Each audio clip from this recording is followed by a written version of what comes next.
Alrighty, ladies and gentlemen, looks like we've got a sensational turnout to this information prep meeting. So, seeing as this will be a recording, we'll make sure that it's nice and clear for everyone who comes to watch this after the fact. So today we're going to just talk about a few things that might hopefully get you prepared in thinking about your science fair project as you're getting ready for the on-site science fairs. So we'll talk about when they are, where you go to get registered in case you haven't as yet already registered. Hopefully you already have. We'll talk about getting started, some of the things to look for.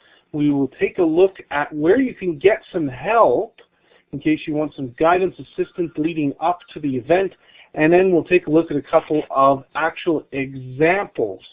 So, those of you who don't know, these are the posted dates that I've found. Hopefully they're correct. That's Edmonton and Calgary. They're both taking place April 30th, which also happens to be the time for the Canada-wide Virtual Science Fair. So if anybody is interested in that, do make sure you contact me directly so we can make sure that you are fully prepared for that and you can navigate how to load your information and get properly registered for that event. For everyone else, in case you have not registered, you will want to make sure that you get your parents to log in to mylocker.learnnet.net and visit the scheduler. It's under the Parents Corner, and make sure that they have, in fact, correctly registered you for that. Right? So, when it comes time now to actually thinking about starting your project, some of you have probably already started, but you may need to think back just a little bit. But if you haven't quite started, you are going to want to think about a very key idea, which is what is the key question?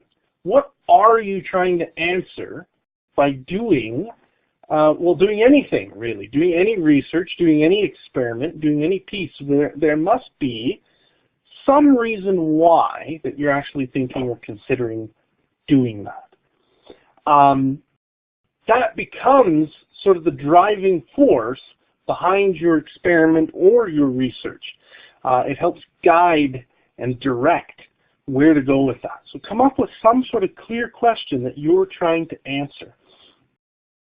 Without it, you're going to ultimately fall a little bit short. Okay? Now, I made a note that there are ethical considerations that need to be taken into account before you begin, especially any experiment. The ethical considerations in a research project are really just about making sure you give credit where credit is due, that you are not, in fact, plagiarizing anything. But within an experiment, you want to make sure that you have, in fact, correctly for example, you don't want to be testing on animals. If there's any risk of any harm to animals, if you're changing their diet, anything like that, those sorts of things will be banned and they won't be allowed to be presented. If you have any human participants, let's say you get a friend to participate in your experiment, maybe they're answering some questions, maybe they're actually doing some physical activities involved in it, they do need to sign a release form. So if you have any questions about any of the ethical considerations, go ahead and contact Mrs. Allison Hancock. She's our assistant principal out of Calgary, and she can help direct you to how to manage that and how to make sure that that's all taken care of, so that there are no issues or concerns that might otherwise get you removed from the final presentation. The next step to getting started, I guess, would be finding what needs to be in it. What is this final project going to look like? Now, we happen to have a science fair website. Hopefully some of you have found it, and if you haven't, we'll go take a peek at it here quickly just to highlight a couple of key areas. But you will want to notice when we get over there that there is a template, and that template will help indicate for you what are the most important pieces to include. If you exclude any of the items within the template, you will definitely be missing something important from your final presentation. So do look over that template carefully and make sure you've addressed everything that's in it. And that'll make sure that you've got the best, fullest presentation possible.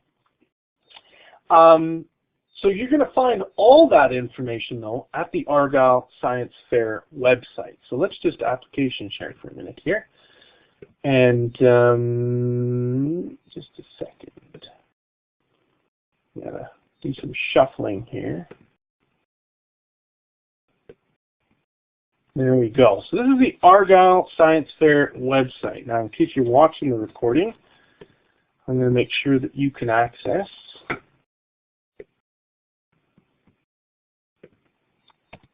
that website. You'll be able to click on it in the chat box and get to that.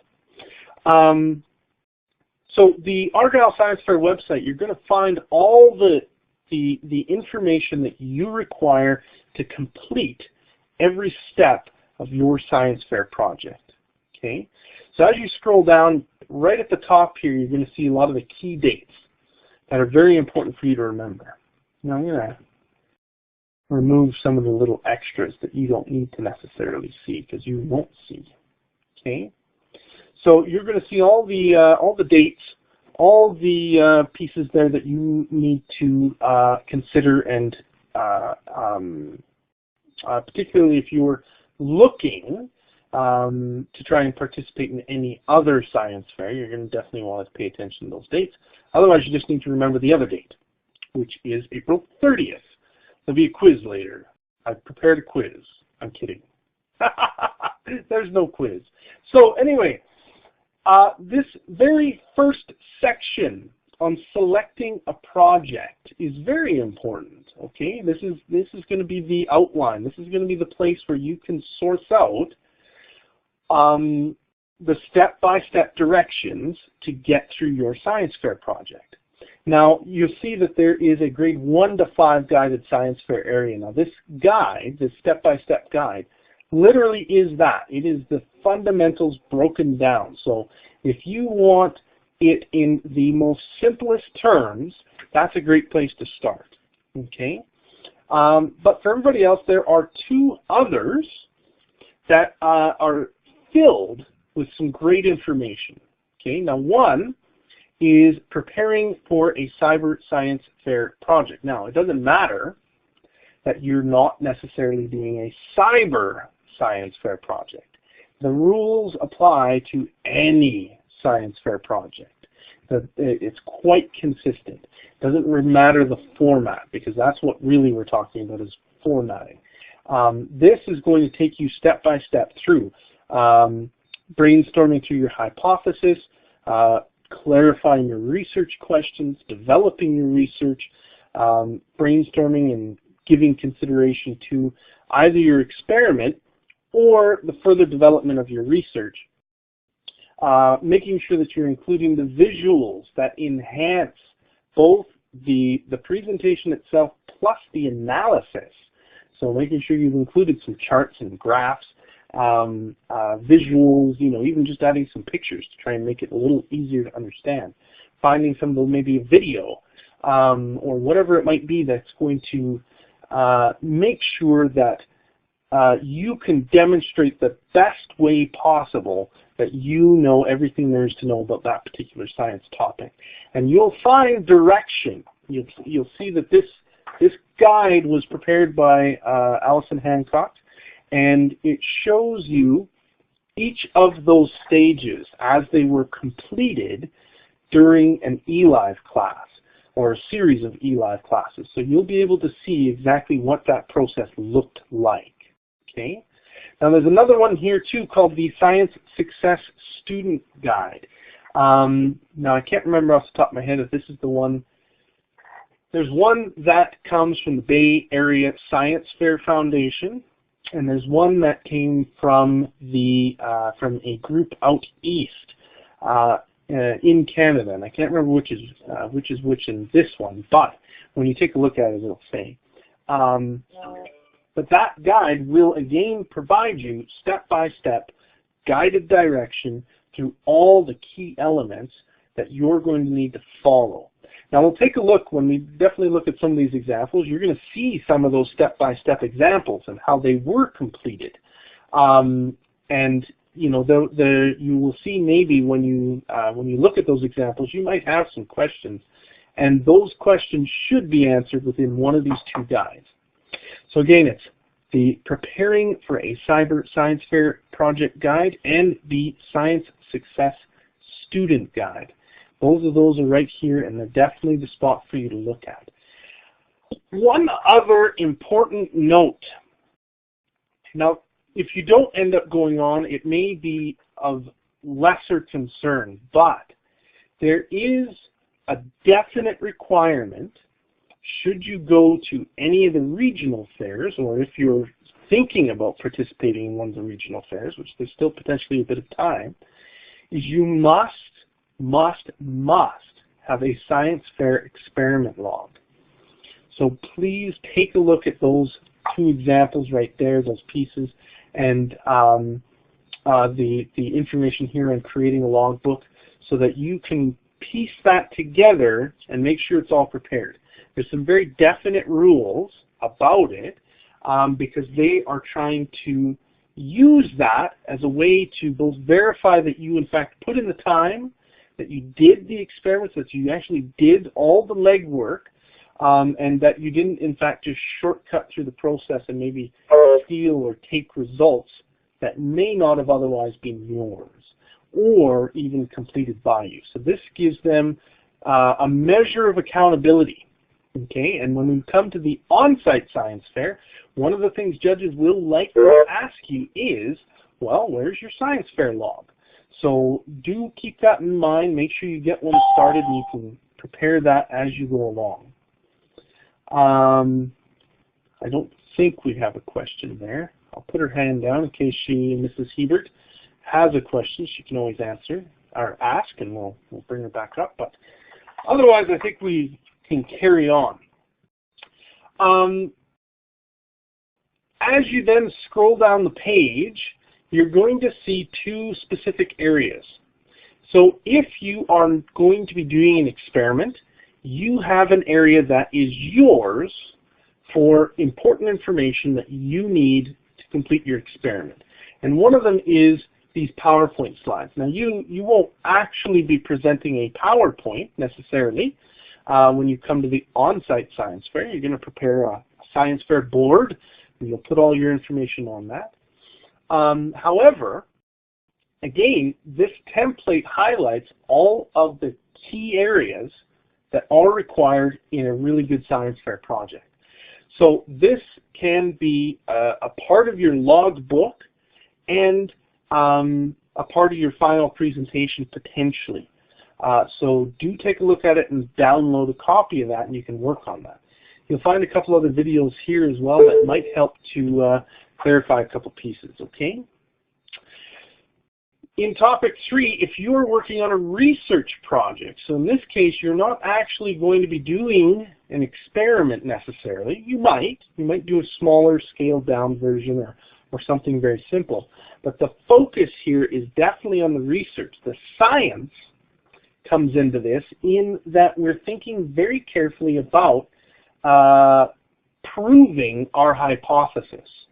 So we're working through, if we've stated very clearly that we have a hypothesis, we want to make sure that the research follows succinctly and in a sort of logical organization that will help to prove by the time we reach the end that either you have correctly analyzed and concluded that either your hypothesis or thesis was correct or incorrect.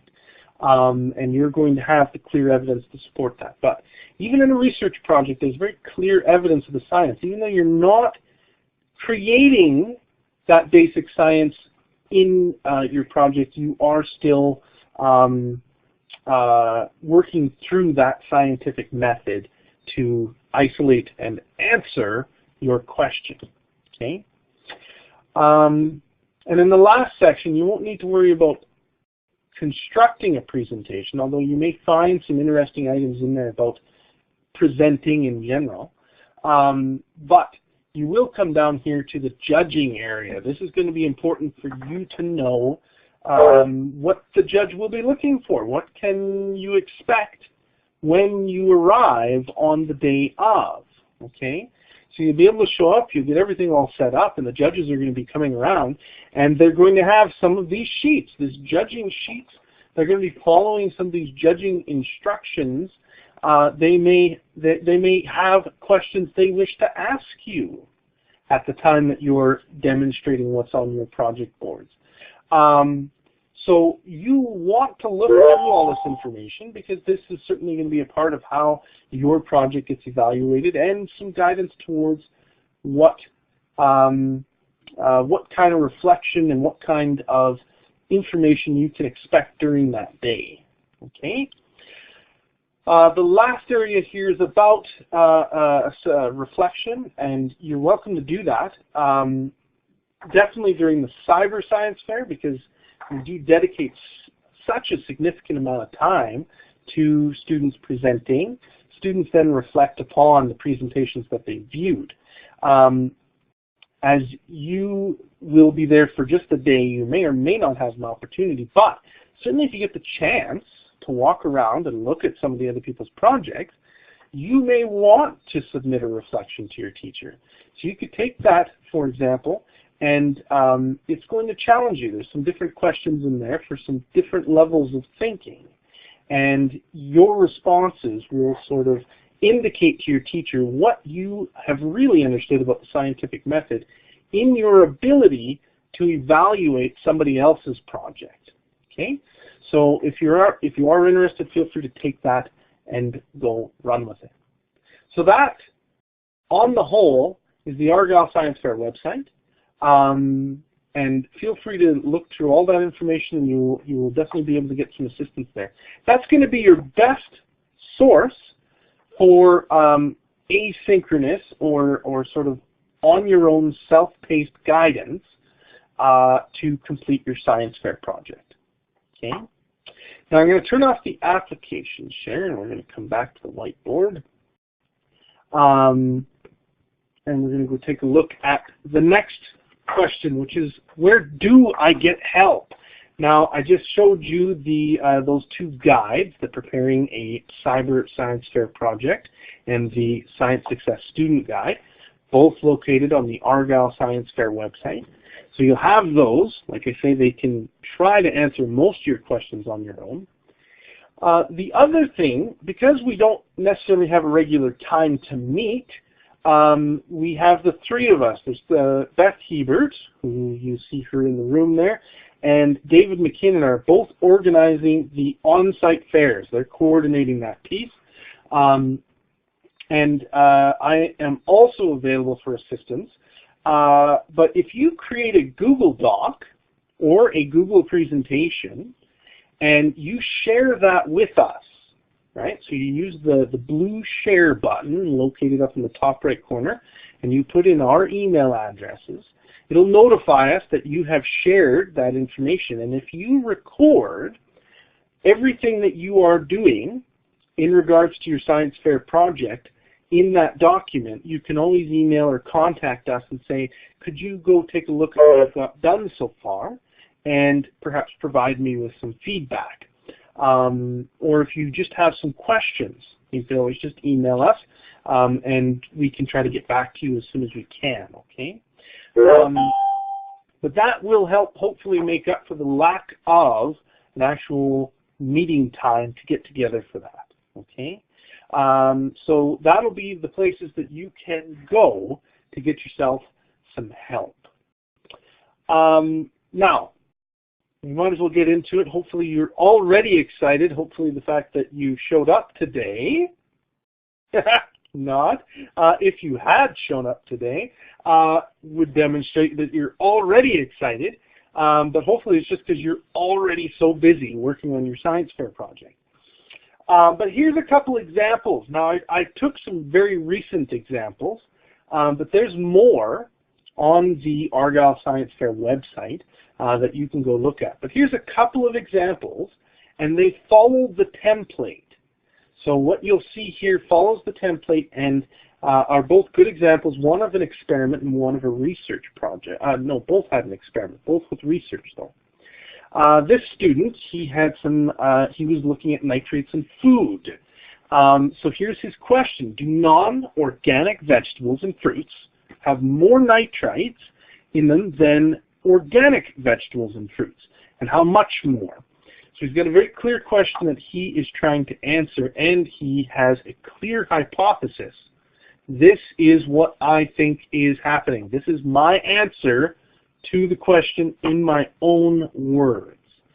So he's got that information there. He gives us now background research.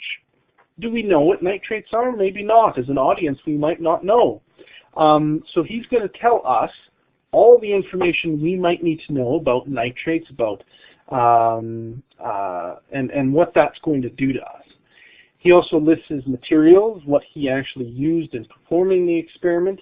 He gives us a little bit more background research here because he used a device that sort of extrapolated information to give us an estimation, a reasonably accurate estimation of the total nitrates within some of these fruits and vegetables that he did test. And then he gives a description of the actual testing process. So what was the procedure? What did he go through? And then you'll also see here the results, right? So he put together some visual images. He's showing us, there's two things of import here on this slide. Is one, you'll notice he gives you some actual images of what the experiment looked like. Now that's very valuable because then we can see and more readily reproduce the same results and maybe come up with that same answer. And then you'll see over here the second thing is that he's included a table. So now we've got a very quick visual way of seeing those results without having to read everything else that's on the slide. We've got very clear information. It's clearly labeled and nice and easy to see. So you can see he's got his all those pieces in here. And it's very helpful. Again, more visuals, different fruits, vegetables, etc. that he's tested, and the results that he got on there. And now he shows you the total results. And here's the overall results of his experiment and his conclusions. So now he's able to wrap this up and say, you know, these are all the things that I've discovered, and my hypothesis was or was not correct. An important thing to highlight is an incorrect hypothesis is in no way a bad thing at all. Thomas Edison, right, was a famous inventor, and they have said, or they quote him all the time, particularly when referring to science fair, because he had thousands and thousands of trials to try and make a light bulb. And he is quoted as saying, I did not fail to produce a light bulb 1,000 times. I just discovered 1,000 ways not to make a light bulb. So even a negative result can, through analysis and looking carefully at our conclusion, give us guidance towards what new discovery we may yet uncover. Okay? So, and he also includes bibliography. Very, very important, no matter what kind of project you're doing, whether you're doing a science fair project or a research project or an experiment, definitely have your bibliography. Source the information. Give credit where credit is due. You can certainly pull together a variety of information, and let's just source that information so that we could also go back and verify any of those pieces that we need to know. Here's another one. It was on distracted driving. Now, certainly, this student is in grade 7, but how could he be driving? Well, he didn't fail 3 grades. In fact, he came up with a different way of testing it. And so this was sort of the reason I picked this one. It's fairly novel in terms of how to scale down something he wanted to test. So he clearly states his hypothesis. He goes over the equipment that he used, and he describes step by step his experimental procedure.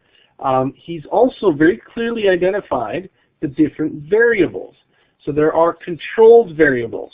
Those are the things that are consistent amongst every trial, that are guaranteed and can be easily reproduced every time.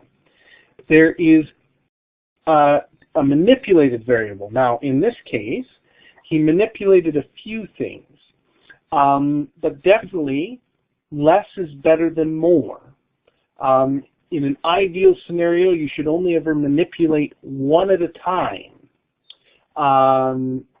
so that it doesn't skew your results when you get to the end. So you should usually just have one manipulated variable, or you can have more depending on the number of trials. And then last, you can have your responding variable, which is going to be your result. It's also called your independent variable because it is entirely independent. It depends on what happens after we perform the experiment. So this will be what you get to analyze, the data that you're collecting. He shows here, I think this was the worksheet where he put the information on it and was tracking people's data. Here's the setup of the testing apparatus, if you will, that he created. Here's an example of someone being tested, practicing their driving. So one of the controls that he did was everybody had to have a dry run. Go ahead and practice running the course and test how well you did on that dry run, and then testing it again now while texting, right? Here's some background research about the distracted driving law and some of the reasons why that's in place, some of the important statistics, which obviously a very serious problem these days. It has led to a significant number of deaths, but definitely a large number of fender benders. And the negative effect overall is, if nothing else, it definitely hurts the pocketbook and increases our insurance across the province. There's some more background research. And then here he has his results. So he's put them together here in a chart and here in a graph so that we can see very clearly what's going on there. Some more information. Some of his observations, now particularly in an experiment, always great to record your observations as you go through the experiment, because then you've got something to reflect back on afterwards. So maybe you noticed that the sun was awfully bright that day. Maybe you observed that one of the wheels was wonky on your car.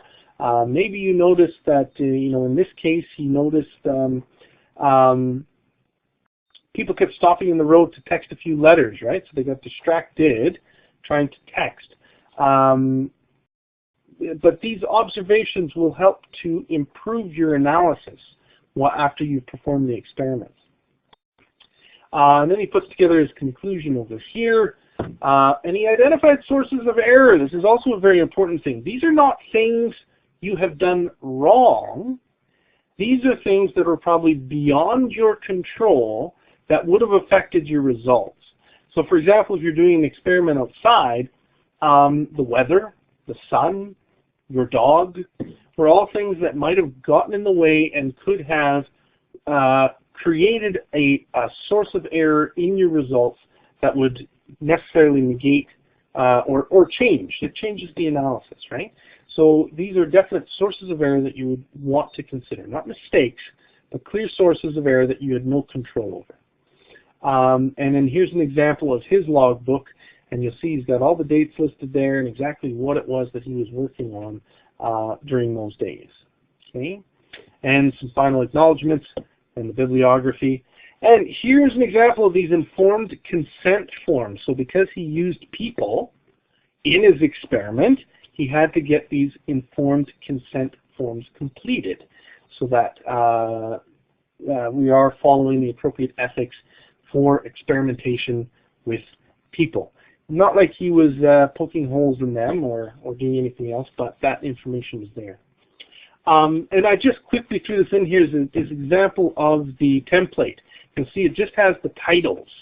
Okay, and so that's where you'll want to then, after you see the titles, then refer back to either one of those project guides for further details about what belongs on those slides. Okay, so that's it in a nutshell.